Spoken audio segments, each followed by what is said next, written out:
पश्चिमी महाराष्ट्र में शरद पवार का नया समीकरण, बीजेपी को चुनौती देने के लिए राजनीतिक प्रतिद्वंदियों को रहे साथ। अपनी पार्टी में विभाजन के बाद शरद पवार अब अपने पारंपरिक राजनीतिक प्रतिद्वंदियों को एनडीए के एक साथ लाने की कोशिश कर रहे हैं। इसी सिलसिले में उन्होंने कांग्रेस नेता और महाराष्ट्र के पूर्व मुख्यमंत्री पृथ्वीराज चौहान से संपर्क किया और उन्हें सतारा लोकसभा सीट ऑफर की। सूत्रों की माने तो चौहान कांग्रेस के सिंबल पर सतारा के आगामी लोकसभा चुनाव लड़ सकते हैं। लोकसभा चुनाव से पहले राष्ट्रवादी कांग्रेस पार्टी सुप्रीमो शरद पवार अपने पुराने राजनीतिक प्रतिद्वंदियों के साथ तालमेल बिठाने की कोशिश कर रहे हैं। उन्होंने हाल ही में महाराष्ट्र के पूर्व मुख्यमंत्री पृथ्वीराज चौहान को सतारा लोकसभा क्षेत्र की पेशकश की थी। इसे लेकर पवार की पार्टी एनसीपी के प्रदेश अध्यक्ष जयंत पाटिल ने सतारा में चौहान के साथ बैठक की। सूत्रों की माने तो शरद पवार आधिकारिक तौर पर पृथ्वीराज का नाम घोषित करने के लिए तैयार हैं, लेकिन कांग्रेस चाहती है कि वह पार्टी के चुनाव चिन्ह पर चुनाव लड़े। अपनी पार्टी में विभाजन के बाद शरद पवार अब अपने पारंपरिक राजनीतिक प्रतिद्वंदियों को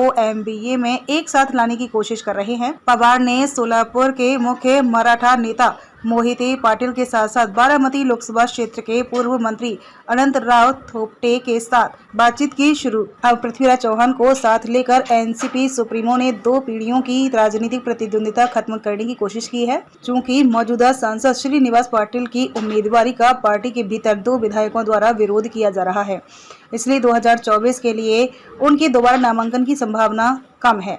शिवाजी महाराज के वंशज उदयनराजे भोसले को बीजेपी द्वारा उम्मीदवार बनाए जाने की खबर के बाद शरद पवार ने पुराने समीकरणों को नए समीकरणों से जोड़ना शुरू कर दिया है। भले ही बीजेपी ने अभी तक आधिकारिक तौर पर अपने नाम की घोषणा नहीं की है, लेकिन उदयनराजे ने खुद को लोकसभा उम्मीदवार के रूप में प्रचारित करना शुरू कर दिया है। ऐसे में पवार ने पृथ्वीराज चौहान से उनके खिलाफ नामांकन दाखिल करने को कहा है। इसके अलावा एनसीपी शरद गुट के प्रदेश अध्यक्ष जयंत पाटिल और पृथ्वीराज चौहान के बीच भी चर्चा हुई। सूत्रों ने पुष्टि की कि वह कांग्रेस के चुनाव चिन्ह पर चुनाव लड़ने के लिए तैयार है, भले ही सीट एनसीपी के कोटे में है। शरद पवार ने दूसरी बार चौहान से संपर्क किया है। इससे पहले 2019 के लोकसभा चुनाव के दौरान शरद पवार ने पृथ्वीराज चौहान से लोकसभा चुनाव लड़ने के बारे में पूछा था, लेकिन चौहान को शक था कि पवार उनका राजनीतिक करियर खत्म करने की योजना बना रहे हैं। उन्होंने इस प्रस्ताव को अस्वीकार कर दिया था और अपने निर्वाचन क्षेत्र कराड़ दक्षिण में बने रहे। पवार और चौहान के बीच 2 पीढ़ियों की राजनीतिक प्रतिद्वंदिता यह शरद पवार ही थे जिन्होंने 1999 में कराड़ लोकसभा क्षेत्र से पृथ्वीराज चौहान विरोध किया था। शरद पवार ने अपनी नवगठित राजनीतिक पार्टी एनसीपी से श्रीनिवास पाटिल को मैदान में उतारा।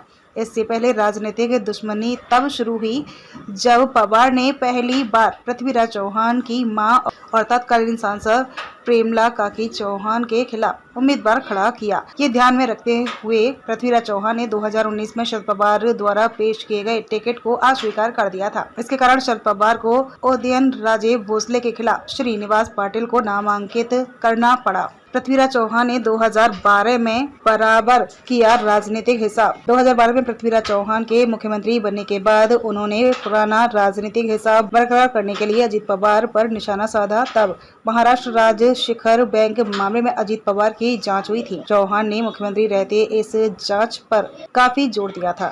इसके चलते कांग्रेस और एनसीपी दोनों पार्टियों के बीच आंतरिक कलह शुरू हो गई, जिसके परिणाम स्वरूप सरकार गिर गई। बता दें कि पृथ्वीराज चौहान के नेतृत्व वाली वह कांग्रेस सरकार शरद पवार की एनसीपी के सहयोग से चल रही थी।